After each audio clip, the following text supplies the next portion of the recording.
जाता है तत्तामसम उच्यते। उस कर्म को क्या बोलते हैं? तामसिक कर्म। इस प्रकार से 3 प्रकार का ज्ञान और 3 प्रकार के कर्म आप लोगों ने सुन लिए हैं। अब 3 प्रकार के कर्ता भी श्रवण करो। क्या? हाँ, कर्म को कर्ता। तो देखो क्या बतलाते हैं। मुक्त संगो नाहं वादी धृत्युत्साह समन्वितः सिद्ध्या सिद्ध्योर्निर्विकारः कर्ता सात्विक उच्यते। मुक्त संगः अनहं वादी धृति उत्साह समन्वितः सिद्ध्या सिद्धयोः निर्विकारः कर्ता सात्विकः उच्यते। अच्छा जी, क्या बोलते हैं? मुक्त संगः, संग जो आसक्ति है, आसक्ति से जो मुक्त है, आसक्ति से जो रहित है। अब संसारियों ने तो आसक्ति सीखी है। सीखा ही क्या है? बचपन से आसक्ति करना ही सीखा है। और यहाँ पर बात किसकी चलती है? आसक्ति के त्याग की, क्योंकि आसक्ति ही बंधन है। आसक्ति जो है यही क्या है? यही बेड़ी है। इसी से जकड़ा हुआ है, इसी में पकड़ा हुआ। तो इसलिए कहते हैं मुक्त संग, संग आसक्ति से जो, आसक्ति से जो सर्वथा मुक्त है, कोई आसक्ति नहीं है। अनहम वादी, अहम वदनशील जो नहीं, मैं ऐसा बोलने वाला जो नहीं है। अनहम वादी, भाई मैंने कुछ नहीं किया, मैं कुछ नहीं। ये तो सबका सब क्या है? यह तो ईश्वर की ही कृपा है, ईश्वर की सत्ता से। और या फिर जो है ये तो 5 कर्ता जो है ये है प्रकृति के, ये गुण ही करता है, या ये जो शरीर इंद्रिया आदि यही करता है। और मैं तो क्या हूँ? आत्मा तो अकर्ता। इस प्रकार से जो जानता है, जिसका निश्चय है कि मैं का क्या हूँ? अकर्ता।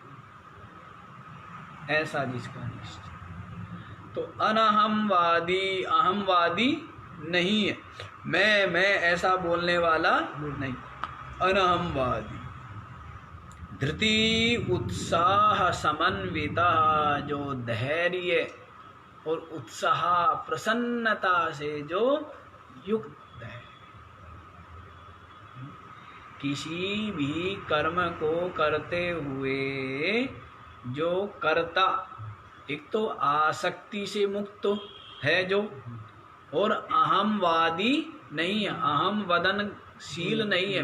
मैं ऐसा, मैंने ये किया, मैं ये कर सकता हूँ, हैं, देखा मेरे द्वारा ये हो गया तो मैं ऐसा करने वाला हूँ।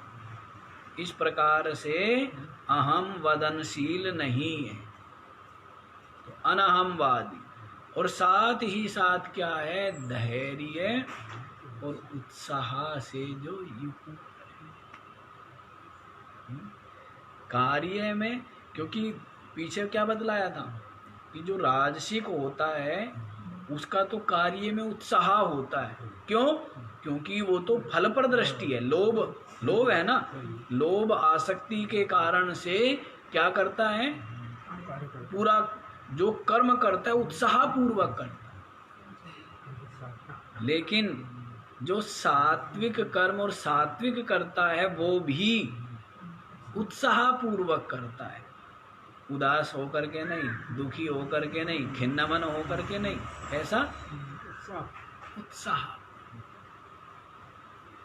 प्रसन्नता के साथ में धैर्य भी है और उत्साह भी। उससे युक्त होकर सिद्ध्या सिद्ध्ययो निर्विकारः, और उस जो कर्म कर रहा है उस कर्म की सिद्धि या कर्म की असिद्धि में जिसका चित्त विकार को प्राप्त नहीं होता, विकृत नहीं होता,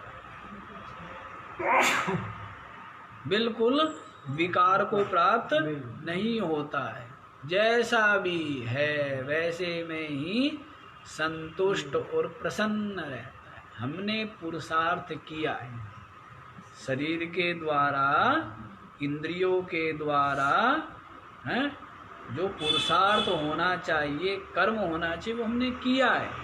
अब उसमें सफलता मिली या असफलता मिली, सफलता असफलता के लिए किया ही नहीं है, कर्तव्य के लिए किया है। फल की कोई आसक्ति नहीं है, तृष्णा नहीं है। तो सिद्धि असिद्धि में जो निर्विकार बना रहता है, ऐसा जो करता है वो सात्विक कर्ता उच्यते। उसको क्या है? सात्विक कर्ता कहते हैं। ऐसा जो करता है उसका फल क्या है? अंतःकरण की विशुद्धि, ज्ञान की प्राप्ति, परमात्मा की प्राप्ति। सब कुछ किस लिए? परमात्मा प्राप्ति। जो भी साधन है सब विवेक पूर्वक संसार में व्यवहार किया जाए, संसार में रहा जाए, तो ये सब का सब व्यवहार भी, कर्म भी, पुरुषार्थ भी क्या होता है? परमात्म प्राप्ति का साधन बन जाता है, सहायक हो जाता है। और वही राजस तामस भाव से करते हो तो वही कर्म क्या होता है? आपको पाप पुण्य से बांध लेते हैं, लिपट जाते हैं, और फिर उन पाप पुण्यों का फल जो है ऊंची नीची योनियों में इस जीवात्मा को भोगना पड़ता है। तो बतलाइए कैसा विज्ञान है? अध्यात्म क्या है? विज्ञान है। अध्यात्म लोग बस वहीं तक सीमित रह जाते हैं ना, तिलक, माला, दीप, धूप दीप। अध्यात्म तो विज्ञान है कि आपका समस्त कर्म, सेवा हो रही है, पूजा हो रही, साधना हो गई, भजन हो गया। लेकिन यदि विवेक है तो, यदि बना हुआ है निश्चय ईश्वर के लिए या अंतःकरण विशुद्धि के लिए, कर्तव्य पालन के लिए कर्म हो रहा है, इस प्रकार का भाव जिसका है तो कर्म भी साधना बन जाए। हाँ जी, तो समझ आया? सात्विक कर्ता आसक्ति से जो मुक्त है और अहम वदनशील जो नहीं है, अहंकार रहित है। क्या है? कर्म में अहंकार का त्याग जिसका किया हुआ है, धैर्य और उत्साह पूर्वक, अपना लाभ हो तो बड़ा उत्साह होता है, और जहाँ पर दूसरे का लाभ हो तो वहाँ पर उतना उत्साह पूर्वक नहीं करता है ना साधारण मनुष्य। लेकिन विवेकी ऐसा नहीं है, उसका अपना पराया दृष्टि में नहीं। कई कई लोग हमने देखे हैं कि वो जब करेंगे तो अत्यंत पुरुषार्थ और प्रसन्नता से करेंगे। कुछ लोग ऐसे भी देखे हैं, अपना कार्य हो तो सर्वस्व झोंक देंगे, और दूसरे का कार्य हो तो उदासीन, ठीक है चलो। संस्था का ही कोई कार्य है तो ठीक। और कुछ लोग ऐसे देखे हैं कि जो भी करेंगे पूरी प्रसन्नता, उत्साह और ताकत से परिश्रम से करेंगे, पुरुषार्थ पूर्वक करेंगे। वो क्या हो जाता है, वो उनकी निष्कामता, निस्वार्थ भाव, उनकी हृदय की निर्मलता झलकती है। क्या झलकते हैं? निर्मलता आपके कर्म से, आपके बोलने से, आचरण से, विचारों से क्या झलकती है? आपकी बुद्धि का स्तर झलकता है। और जो बुद्धि है वही आप हो। जो यत श्रद्धा स एव स, जिसका जैसी श्रद्धा है, जैसा आंतरिक भाव है, वो वही है। तो व्यक्ति का स्तर उसके बोलने से, उसके बैठने से, उसके आचरण से, उसके विचारों से क्या झलकता है? बुद्धि का स्तर पता लगता है। ये कहते कितने पानी में, ये कहाँ खड़ा हुआ है ना। तो इसलिए सत्व गुण का आश्रय लेना चाहिए, जिससे कि आपके समस्त कर्म क्या हो जाए? पूजा हो जाए, साधना हो जाए, आत्म कल्याण में सहायक हो जाए, सहायक हो जाता है सब कुछ। जो निष्काम भाव से, कर्ता भाव से रहित होकर किया जाता है, वो सब का सब क्या हो जाते हैं? आपके परमात्म प्राप्ति में सहायक हो जाते हैं। तो देखो, धैर्य और उत्साह से जो युक्त है, बड़ा धैर्य है, उत्साह है। सिद्धि असिद्धि में जो निर्विकार बना रहता है, कार्य में सिद्धि हो या असिद्धि हो, उसमें निर्विकार बना रहता है। ऐसा जो करता है वो सात्विक उच्यते। उसको क्या है? सात्विक कर्ता कहते हैं, सात्विक कर्ता माना। दूसरा देखो जी, राजसिक कर्ता। रागी कर्म फल प्रेप्सुर लुब्धो हिंसात्मको शुचिः हर्ष शोकान्विता कर्ता राजसः परिकीर्तितः।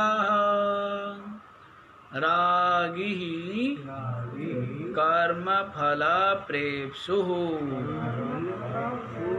लुब्धः हिंसात्मकः अशुचिः हर्ष शोकान्वितः कर्तः राजसः परिकीर्तितः। रागी क्या है? रागी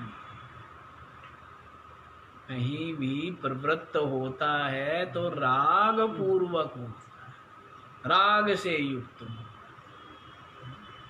है। फल का आगे बतलाएंगे, पीछे बताया था ना, कर्म में भी राग होता है, कर्म में भी राग होता है। अपनी अनुकूलता ढूंढता है ना, कि मैं ये कर लूँगा और ये बैठे बैठे वाला काम मैं कर लूँगा और ये जो है वो ये कर लूँगा, जबकि शरीर में शक्ति है। मतलब वृद्ध से तो आशा करता है कि खड़े वाला काम तो, या चलने वाला दौड़ने वाला तो ये करे मैं, तो ये क्या है? ये राग, कर्म में भी राग हो जाता है। जैसे माइयों का रसोई में क्या होता है? राग होता है भोजन बनाने में। और आदमी का किस में होता है राग? है खाने में। आदमी का खाने में होता है राग। है अरे अब तक आया नहीं गरम गरम भाई। आदमी का खाने में हुआ, नोट गिनने में हुआ है। और माइयों का किस में होता है? भोजन बनाने में हुआ, वस्त्रों में हुआ, सजने संवरने में हुआ, माला वाला डालने में हुआ है। उनका माइयों का उसमें होता है। और पुरुष का जो है वो सब क्या है? बचाने में होता है। लोभ, समन्वय करके भेज दिया भगवान ने, 2 बना के भेज दिए, पति पत्नी, एक कमाएगा दूसरा खर्चेगा। आदमी का काम क्या है? कमाना, जोड़ना है। पर जोड़े तो तब जब कोई जुड़ने दे। ये माँ ये जुड़ने नहीं देती है। इनका काम क्या है?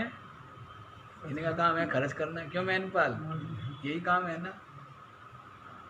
लेकिन दोनों ही आवश्यक है। दोनों ही क्या है? जैसे फल उगाना आवश्यक है, वैसे खाना भी आवश्यक है ना। नहीं तो जोड़ जोड़ के रखने का लाभ क्या है?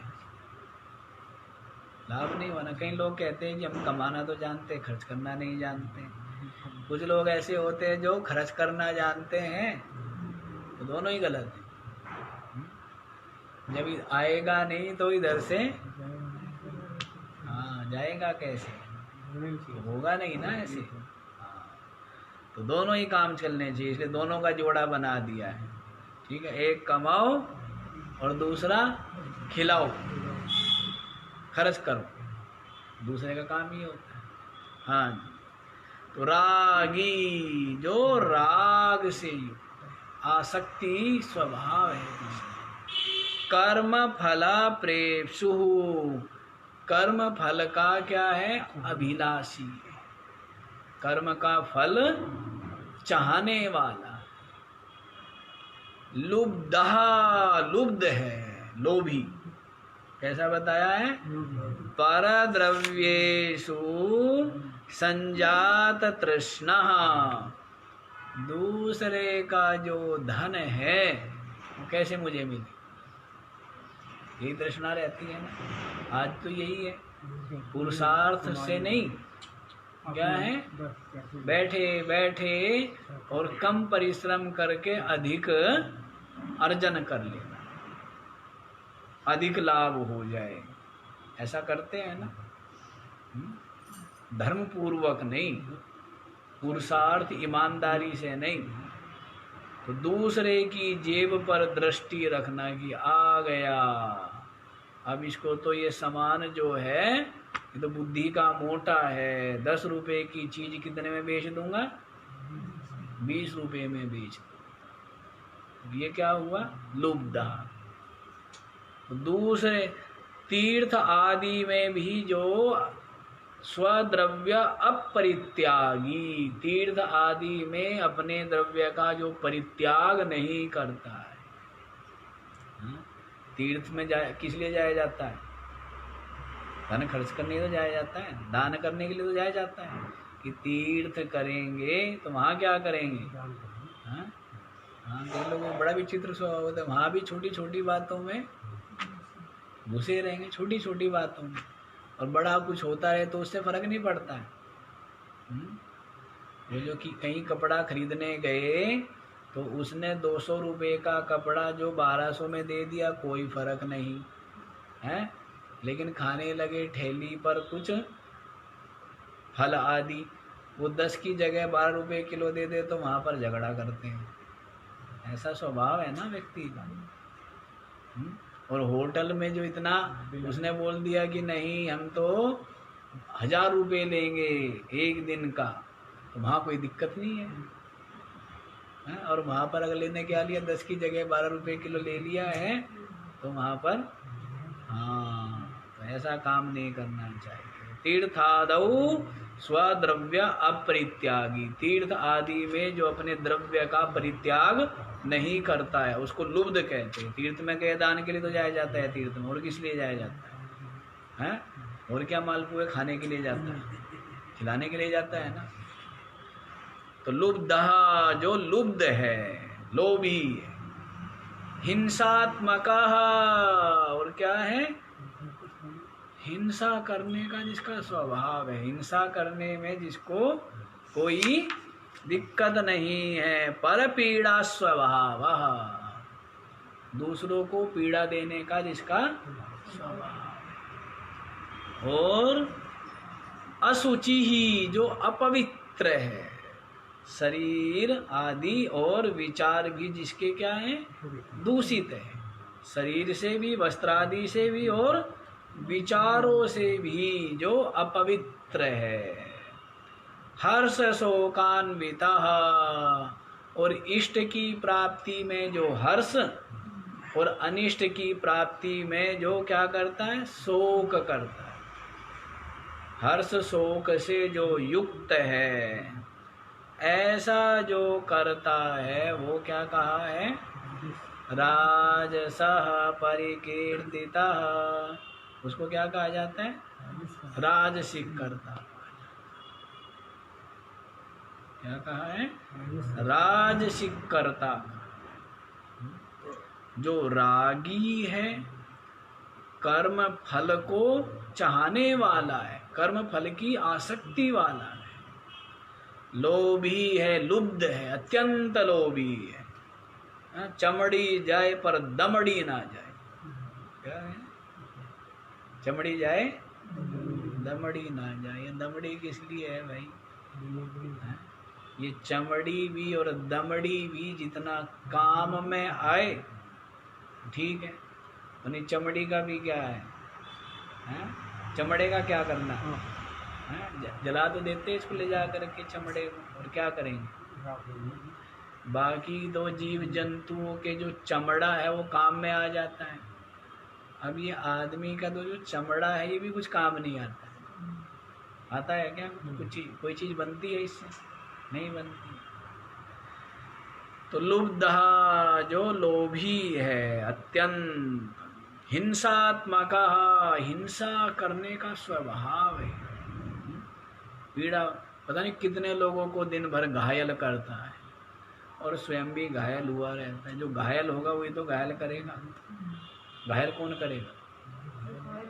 जो स्वयं दुखी होगा वही दूसरों को दुख बांटता फिरता है, हिंसा करेगा। और जो घायल नहीं है वो दूसरों को कैसे घायल करेगा? वो नहीं कर सकता। अंदर जिसके क्रोध की भट्टी हो तो वही दुर्वचन बोल करके, अपमान करके, तिरस्कार करके दूसरों को क्या करता है? घायल करता है। क्योंकि स्वयं बेचारा घायल पड़ा हुआ है। इस कारण से तो हिंसा करने का, पीड़ा देने का जिसका क्या बना हुआ है? स्वभाव बना हुआ।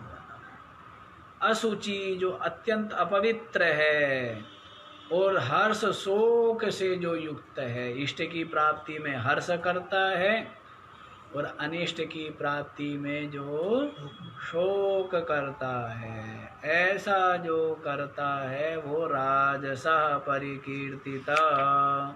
उसको क्या कहा जाता है? राजस कर्ता कहा जाता है। सात्विक कर्ता समझ गए आप? क्या बतलाया था? तो राग द्वेष से रहित होकर, आसक्ति से रहित होकर, अहंकार रहित, धैर्य उत्साह पूर्वक, सिद्धि असिद्धि में जो सम बना रहता है, ऐसा जो करता है वो सात्विक। तो हम लोगों को तो सात्विक होना चाहिए ना सब। क्या होना चाहिए? जब तक नहीं पता था कोई बात नहीं, लेकिन अब पता है तो ये गुण तो अब आभूषण घर में लाए हुए हैं, इतने पड़े हुए धारण करने चाहिए ना। किस लिए? वो बंद करने के लिए थोड़ा, तिजोरी बंद करके, दादी बंद करके मर गई, माता बंद करके मर गई, तुम भी बंद करके मर जाओ, लाभ क्या हुआ उनका? कोई लाभ नहीं है। तो वैसे ये आभूषण है। ये क्या है? धैर्य, उत्साह, फल की आसक्ति का त्याग, अहंकार रहित, और सिद्धि असिद्धि में निर्विकार रहना, ये सब क्या है? भूषण है। इसलिए तो शब्द गाते हैं ना कि पहनो पहनो है सुहागिन ज्ञान गजरा। क्या? ज्ञान का गजरा पहनो। वो केवल महिलाओं के लिए नहीं है, सभी के लिए कहा है ना कि परमात्मा पति है और ये क्या है? बुद्धि क्या है? ये नारी है। आपकी जो बुद्धि है ये क्या है? नारी है। और आप क्या हो? आत्मा, वो क्या है? पति है। बोला है ना कि आत्मा त्वम, शंकर जी की उपासना करते हैं मानस पूजा, तो उसमें क्या है कि शंकर जी आप तो मेरी आत्मा ही हो, और पार्वती कौन है? बुद्धि गिरिजामति ही, बुद्धि ही पार्वती है। हाँ? सहचरा कौन है? प्राण। प्राण ही क्या है? सहचर सहचर है, जो आपके गण आदि है, ये प्राण। हाँ? शरीरम गृहम, कैलाश पर्वत कहाँ है? ये शरीर ही कैलाश पर्वत कैलाश।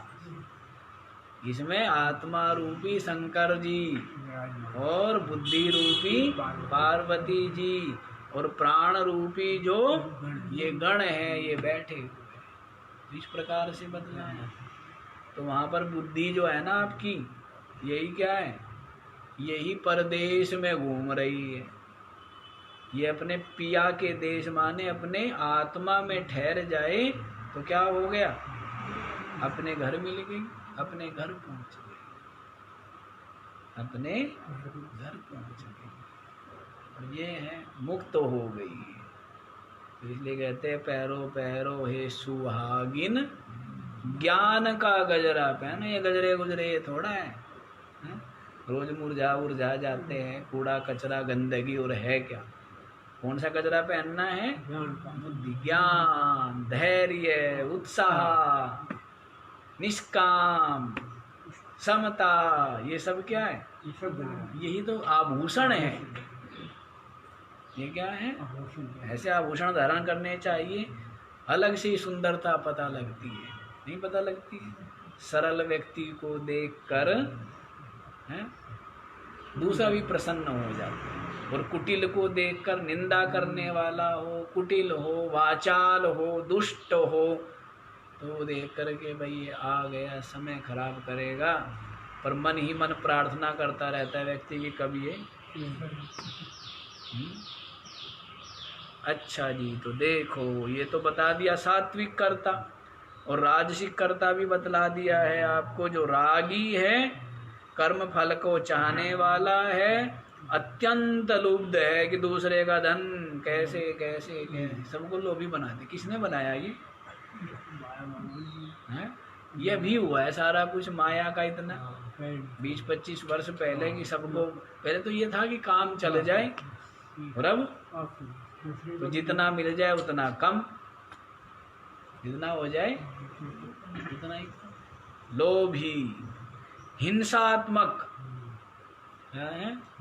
हिंसा करने का स्वभाव, ऐसा अपवित्र, और इष्ट अनिष्ट की प्राप्ति में हर्ष शोक से जो युक्त बना रहता है, ऐसा करता राजस है।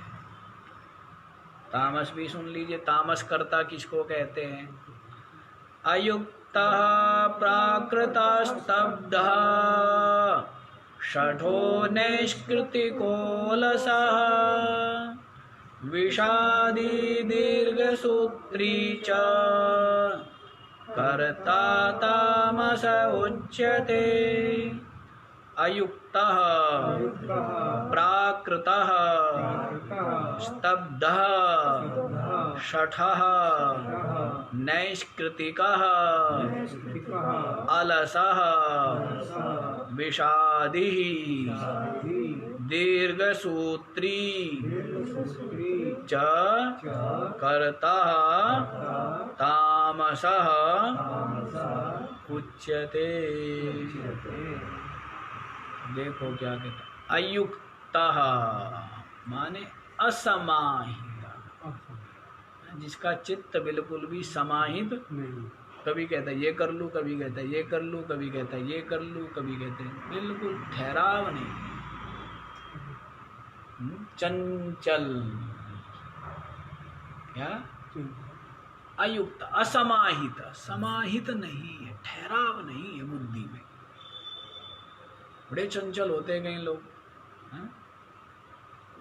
बहुत से लोग ऐसे देखे गए हैं क्या कि फसल काटने, फसल बोएंगे, फसल काटने का जब समय हो जाएगा तब क्या होंगे? आलस्य प्रमाद बुद्धि मारी जाएगी। देखे ना ऐसे लोग आपने, हाँ? कि मतलब कर्म करेंगे और जब कर्म का फल मिलने का वो होगा तब क्या करेंगे, उस कर्म का परित्याग कर देंगे, पुरुषार्थ का परित्याग कर देंगे। जैसे साधना में लगे हुए हैं तो क्या है, लगे हुए थे, जब साधना सफल होने को होगी तब क्या करेंगे, चंचलता के कारण साधना को छोड़ के दूसरी साधना पकड़ लेंगे। उनको क्या कहते हैं, अयुक्त, असमाहित। गंगा जी गए गंगा दास और यमुना जी गए यमुना दास, ऐसे चंचल बुद्धि, अयुक्त असमाहित। प्राकृत, प्राकृत माने असंस्कृत अंतःकरण, असंस्कृत बुद्धि जिनकी, प्राकृत है, क्या बोल देंगे आज के समय में, एक तरह से आदि मानव है, जो समाज से बाहर है ना, जिसको सामाजिक ज्ञान भी ना हो, संस्कार शिक्षा भी ना हो, उसको क्या बोलते हैं, वो प्राकृता है, पशु के ही सदृश है, संस्कार भी है, जिसको क्या है, कोई संस्कार नहीं है, इसको ज्ञान नहीं है, क्योंकि ऐसे समाज में नहीं रहा है। तो इसलिए प्राकृतः एक तरह से वन मानुष, क्या है, मानुष तो है लेकिन वन का है। वन से अभिप्राय है जिसको ज्ञान नहीं, संस्कार नहीं, शिक्षा नहीं, क्योंकि समाज में रहता है तो क्या होता है, ज्ञान शिक्षा संस्कार मिलते हैं ना, क्या सभ्यता क्या है, बड़ों से कैसे व्यवहार करना है, कैसे बोलना, कैसे बैठना, कैसे खाना, ये सब क्या है, ये सब संस्कार ज्ञान जो है संस्कार हुआ।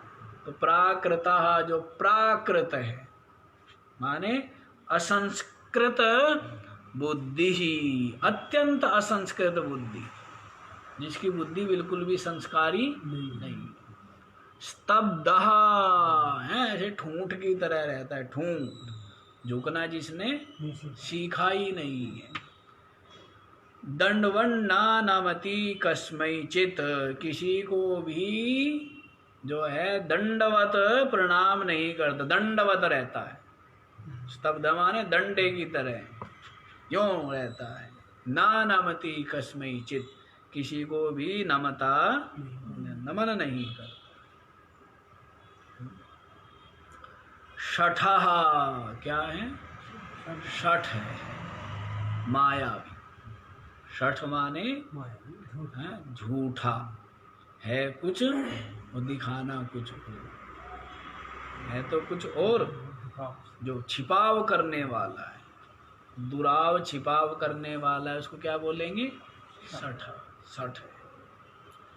नैष्कृतिकः परवृत्ति छेदन परः, क्या करता है, नैष्कृतिक माने दूसरे की जो वृत्ति है, आजीविका है, उसको जो नाश करने वाला है, दूसरे को की आजीविका का क्या करने वाला है, जो नाश करने वाला, उसको क्या कहेंगे, नैष्कृतिक। किसी की रोजी रोटी बेचारे की चल रही है किसी कार्य से, तो उस कार्य को क्या कर देना, नष्ट कर देना, उसको क्या कहेंगे, नैष्कृतिक।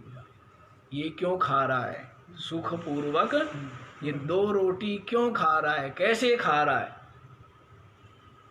तो इस बात से उनको क्या है, तकलीफ है। दूसरे की वृत्ति का छेदन महापाप है, दूसरे की आजीविका का छेदन कर देना क्या है, जैसे कोई बेचारा रिक्शा चलाता है, हैं, रिक्शा चला करके अपना गुजारा कर रहा है, चोरी कर देना, तोड़ देना।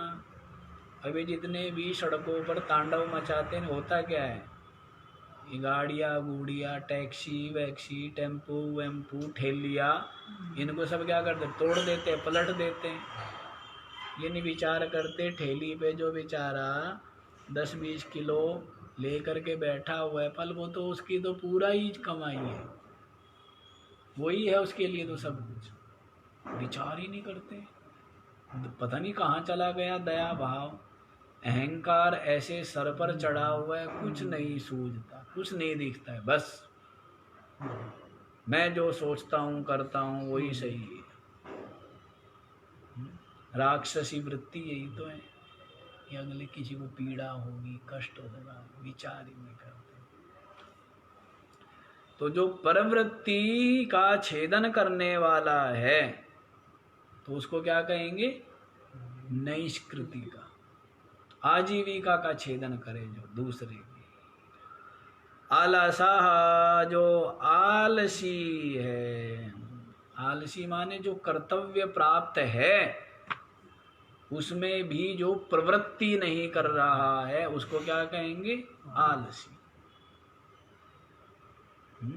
उसको क्या कहेंगे? आलसी कहेंगे। कि जैसे पड़ा अनाज या सुखाया हुआ मसाले सुखाए हुए हैं और बैठा हुआ है, वर्षा हो रही है, इतना भी नहीं कि उठा करके रख दिया जाए, तो उसको क्या कहेंगे? आलसी। प्रवृत्ति रहित जो है, अप्रवृत्तिशीला कर्तव्येषु, कर्तव्यों में भी जो प्रवृत्ति नहीं कर रहा है, तो प्रवृत्ति करनी चाहिए, आलसी नहीं होना चाहिए। विषादी, सदा सर्वदा अवसन्न स्वभाव है, निरंतर दुखी रहना। क्या बात है? दुखी। इन बूढ़ों का काम क्या होता है, और बुढ़ियाओं का विशेष। कई बालक हैं, हमें बोलते हैं कि जी पता नहीं हमारी माँ बाप या माँ क्यों उदास क्यों है, किसी चीज़ की कमी नहीं, कोई अभाव नहीं, वह फिर भी हमने देखा कई लोगों को,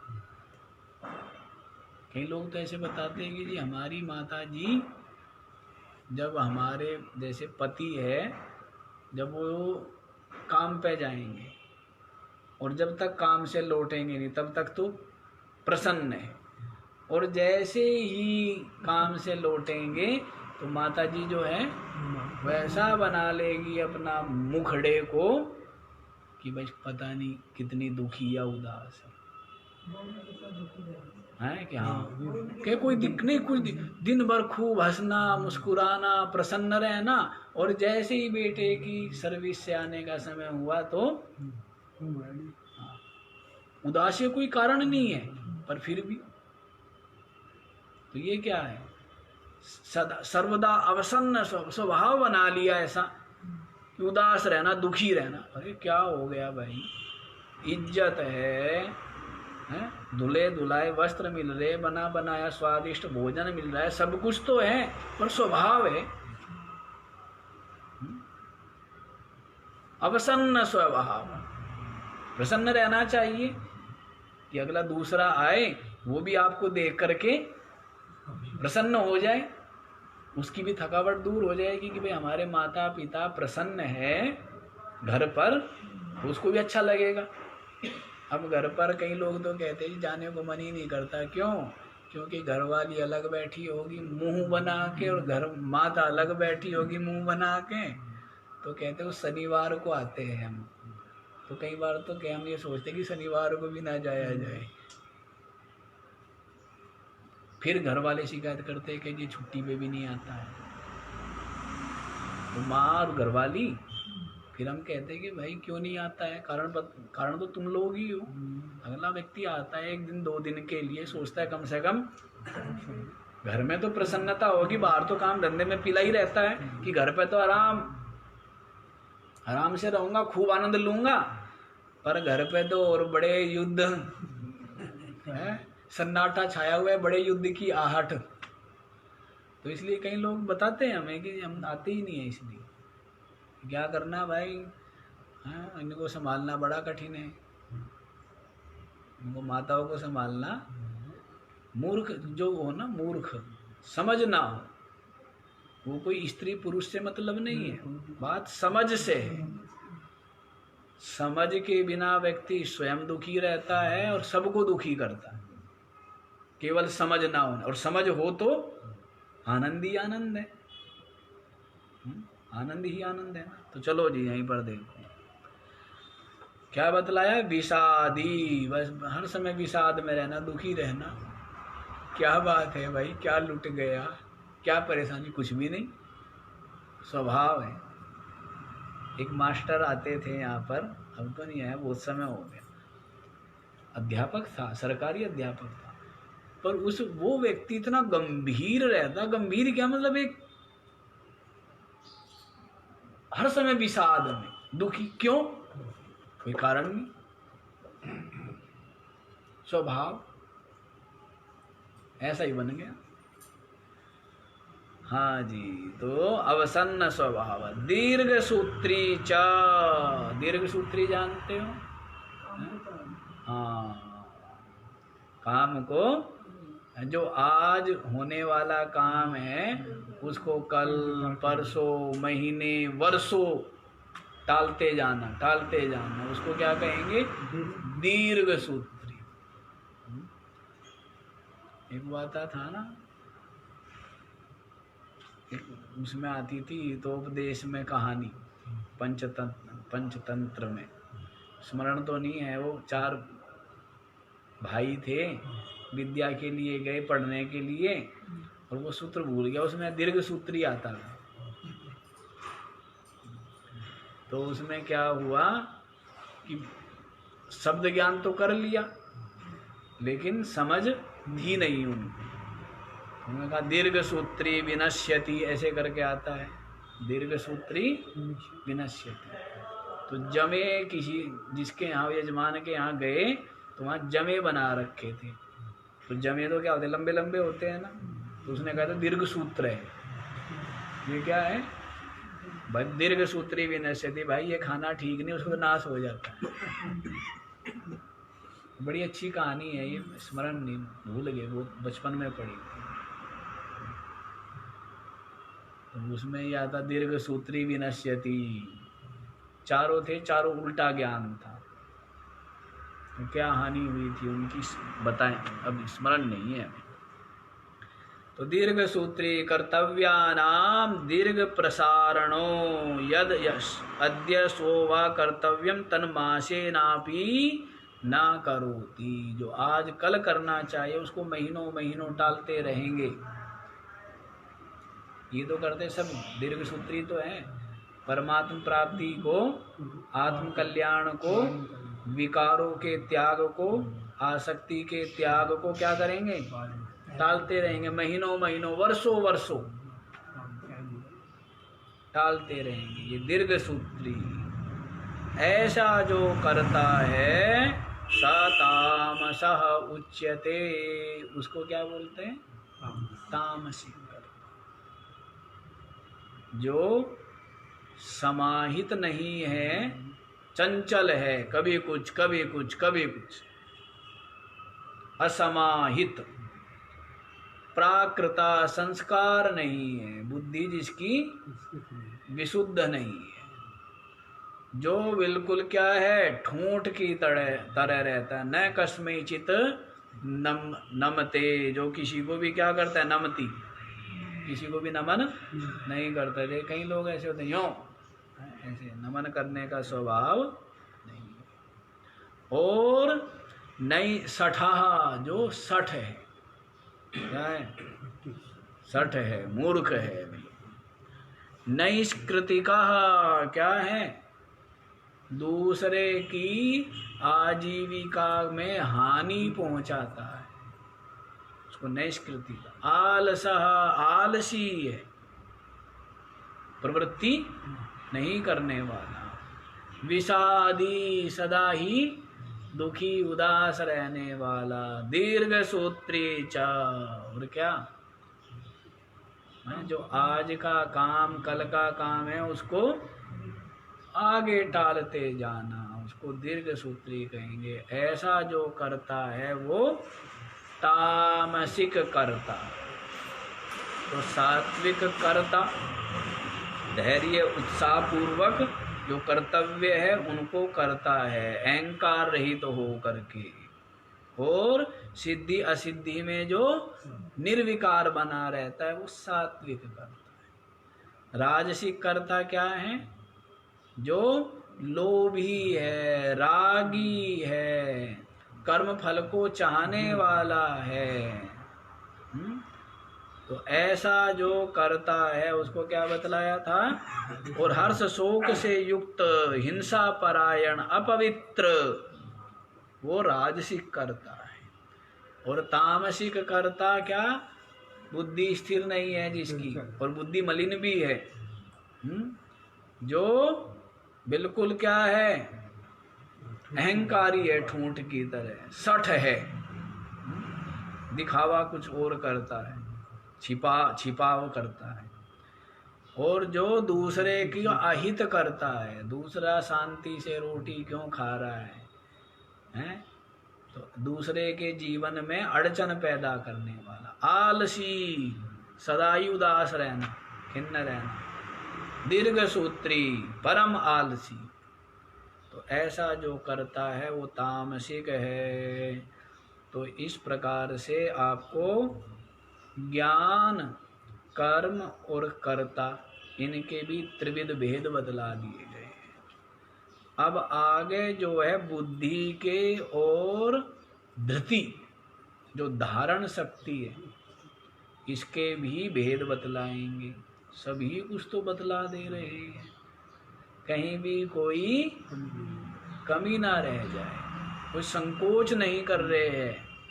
अब आप ये देखें, पूरा का पूरा खोल के बता दे रहे हैं। समझिए, क्योंकि ज्ञान ही चक्षु है। जो ज्ञान चक्षु से संपन्न है वो क्या है? समस्त इस बंधन से मुक्त होकर अपने आत्म साम्राज्य में प्रतिष्ठित हो जाता है। और जो ज्ञान चक्षु के से रहित है वो तो अंधा ही है, वो जन्म जन्मांतरों तक भटकता रहता है। तो ज्ञान दे रहे हैं भगवान श्री कृष्ण को। कोई लड्डू नहीं, कोई हथियार नहीं, कोई और शक्ति नहीं दे रहे दूसरों के मन में, तन में झांकने झोंकने की। इनसे क्या लाभ होना? क्या दे रहे? ज्ञान दे रहे। क्योंकि ज्ञान जो है, नहीं ज्ञानेन सदृशम्, ज्ञान के समान कोई पवित्र नहीं। ज्ञान ही चक्षु, ज्ञान ही मुक्ति का साधन है। ज्ञान नौका है। ज्ञान क्या है? पार कर देती है संसार सागर। तो आज इतना ही, बाकी का विचार कल करेंगे। ओम पूर्णमदः